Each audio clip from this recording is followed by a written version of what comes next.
नमस्कार दोस्तों, स्टडी विज्ञान प्रकाश में आप सभी का बहुत बहुत स्वागत है। तो तारीख आज की 29 मई। आइए शुरू करते हैं आज के दैनिक रोजगार समाचार।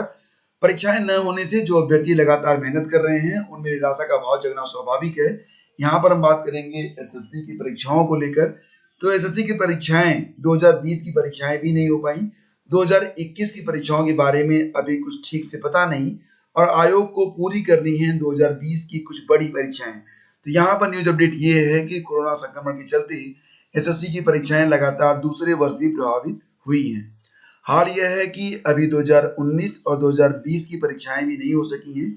ऐसे में 2021 की परीक्षाएं कब तक होंगी पता नहीं।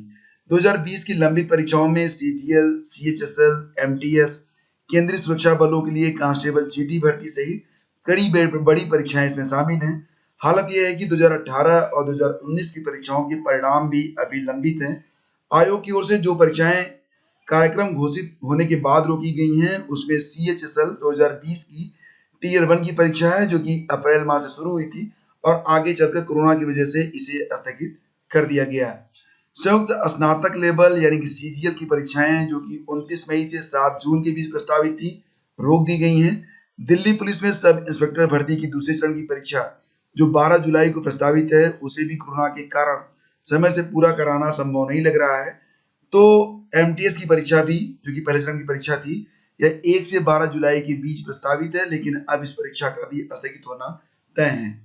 केंद्रीय सुरक्षा बलों के लिए कांस्टेबल जीडी भर्ती 2020 परीक्षा के लिए 2 बार पदों के लिए विज्ञापन की तिथि घोषित होने के बाद कोरोना के चलते घोषित नहीं किया जा सकता और परीक्षा अब अपने पूर्व निर्धारित समय पर अगस्त में होती नहीं दिखाई पड़ रही है। इसके साथ ही स्टेनोग्राफर ग्रेड सी और ग्रेड डी की 2020 की परीक्षा की तिथि भी घोषित नहीं की गई है। तो ये सारी जो परीक्षाएं हैं ये अभ्यर्थियों की काफी मायने रखती हैं, लेकिन वर्तमान में स्थितियां ही कुछ इस प्रकार की हैं कि ये परीक्षाएं अभी स्थगित करनी पड़ रही हैं। आगे बढ़ते हैं। आपको बता दें कि दरोगा भर्ती के जो अभ्यर्थी हैं उनको एक बहुत बड़ी राहत मिली है। अब ऐसे अभ्यर्थी जिनकी उम्र सीमा 1 जुलाई 2018 को 28 वर्ष से कम थी वो भी आवेदन कर पाएंगे। तो पूरी खबर यह है कि इलाहाबाद हाई कोर्ट ने दरोगा भर्ती 2021 में उन अभ्यर्थियों को राहत दी है जो 28 वर्ष की अधिकतम आयु सीमा पार हो जाने के कारण अयोग्य हो गए थे। कोर्ट ने उनके आवेदन स्वीकार करने का निर्देश दे दिया है। आदेश न्यायमूर्ति जे मुनीर ने सुशील कुमार सिंह और अन्य की याचिका पर दिया है। याचिका पर अधिवक्ता तरुण अग्रवाल और प्रशांत मिश्र और सरकारी वकील ने पक्ष रखा। कोर्ट ने पुलिस भर्ती बोर्ड को निर्देश दिया कि ऐसे याची जिनकी आयु 1 जुलाई 2018 को 28 वर्ष से अधिक नहीं है उनके आवेदन पत्र अनंतिम रूप से स्वीकार किए जाएं। यह भी कहा कि ऐसे सभी अभ्यर्थियों का अंतिम परिणाम न्यायालय की अनुमति के बिना घोषित नहीं किया जाएगा। तो याचिका के अनुसार उत्तर प्रदेश पुलिस भर्ती और प्रोन्नति बोर्ड ने फरवरी 2021 में उप निरीक्षक नागरिक पुलिस प्लाटून कमांडर और अग्निशमन सेवा अधिकारी द्वितीय के 9,534 पद विज्ञापित किए थे। इसके लिए आवेदन की अंतिम तिथि पहले 30 अप्रैल थी, जिसे बढ़ाकर अब 15 जून कर दिया गया है। याचिका में कहा गया कि वर्ष 2016 के बाद इस पद के लिए भर्ती नहीं हुई। 2016 के बाद यह पहली भर्ती है, जबकि राज्य सरकार ने वर्ष 2017 में सुप्रीम कोर्ट में प्रत्येक वर्ष 3000 पदों की भर्ती प्रक्रिया पूरी कराने का निर्देश या आश्वासन दिया था। कहा गया कि आश्वासन का अनुपालन नहीं करने से कई योग्य अभ्यर्थी आयु सीमा पार करने के कारण अयोग्य हो गए। तो सुप्रीम कोर्ट ने ऐसी परिस्थिति में पुलिस आरक्षी भर्ती 2018 में अभ्यर्थियों को आयु सीमा में छूट प्रदान की थी।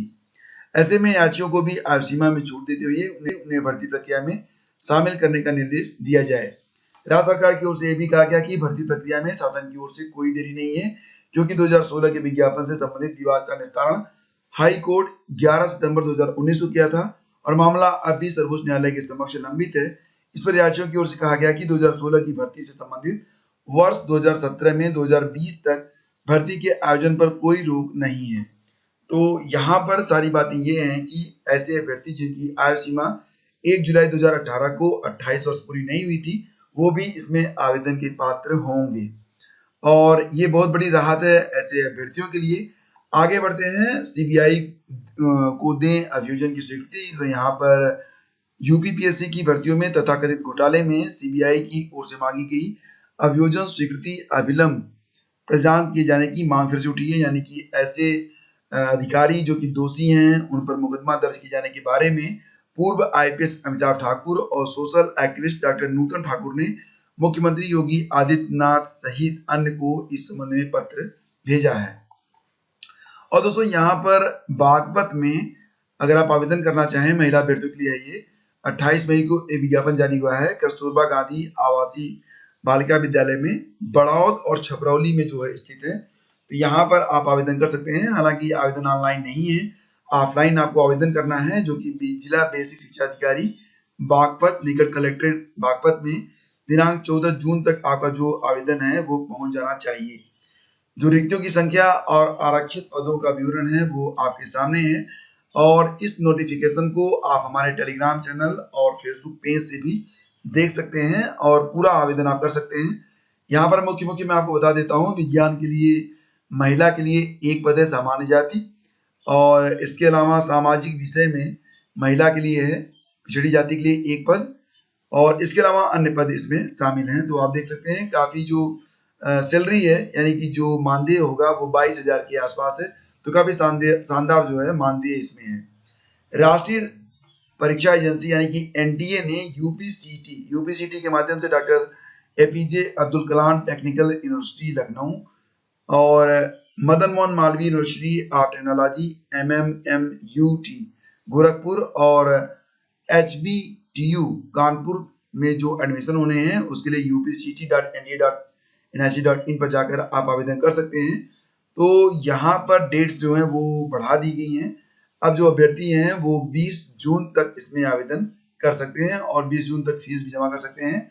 करेक्शन विंडो 21 जून से लेकर 30 जून तक खुली रहेगी। तो अगर आपने इसमें आवेदन करना है तो आप इसमें आवेदन कर सकते हैं। और फ्रेंड्स अब बात करते हैं एक पुरानी भर्ती के मामले में, सहकारिता घोटाला। ये घोटाला हुआ था सपा सरकार में और सहकारिता भर्ती घोटाले की जांच कर रही SIT को पुख्ता सबूत मिले हैं कि अधिकारियों IAS और नेताओं के गठजोड़ के मेधावियों को परीक्षा से दूर करने की बड़ी साजिश रची गई थी। जो अभ्यर्थी अच्छे नंबर पाकर मेरिट में ऊपर आ रहे थे उनकी OMR शीट पर सही उत्तर पाने वाले विकल्पों के अगल बगल एक एक और गोले बना दिए गए ताकि वो मेरिट से दूर हो जाएं। बहुत ही निंदनीय।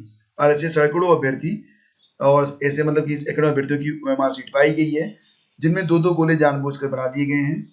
स्कैनिंग कंपनी के जरिए खेला गया था यह खेल। SIT की जांच में सामने आया है कि यह काम राम नरेश की स्कैनिंग एजेंसी के द्वारा किया गया। इसमें एक नेता के करीबी की भी बड़ी भूमिका रही। ऐसा ऊपर से मिली सूची के अभ्यर्थियों को समाहित करने के लिए किया गया था। SIT ने अब OMR शीट का फोरेंसिक जांच कराने का फैसला किया है। वहीं जल्द ही नोटिस जारी कर पूछताछ का सिलसिला भी शुरू होगा। तो केस दर्ज होने के बाद ही विभागीय काम में जुटे हैं MD। तो SIT द्वारा भर्ती घोटाले में नामजद किए गए UPCB के MD भूपेंद्र कुमार बिश्नोई अभी मुख्यालय से निर्देशों को जारी करने में जुटे हुए हैं। शुक्रवार को उन्होंने जिलों के जिला सहकारी बैंकों को अपर मुख्य सचिव सहकारिता द्वारा 1 जून को दी जाने वाली वीडियो कॉन्फ्रेंसिंग से जुड़ने का पत्र जारी किया है। मुकदमा दर्ज होने के बाद अभी तक MD के खिलाफ कोई कार्रवाई नहीं की गई है। तो ये है खबर और निश्चित रूप से ये बहुत ही निंदनीय है अगर ऐसा काम किया गया है। तो फ्रेंड्स आज का जो करंट अफेयर है बहुत ही शानदार है। अगर आप UPSSC PET परीक्षा की तैयारी कर रहे हैं, इसके अलावा अगर आप UPPCS समीक्षा अधिकारी सहायक समीक्षा अधिकारी UPSSC की अन्य परीक्षाओं की तैयारी कर रहे हैं, शिक्षक भर्ती परीक्षा की तैयारी कर रहे हैं, तो जो हमारा सेशन होता है करंट अफेयर का उसको आप लोग जरूर वॉच किया करें। बहुत ही शानदार सेशन होता है। उसमें हम आपको 10 प्रश्न स्टडी जीके के जो कि पिछली परीक्षाओं में पूछे गए होते हैं उसको करवाते हैं। इसके अलावा आपको 20 प्रश्न और मिलते हैं। ये 2 डेज करंट अफेयर और प्रीवियस डे करंट अफेयर के होते हैं। तो 30 प्रश्नों का एक शानदार पैकेज होता है।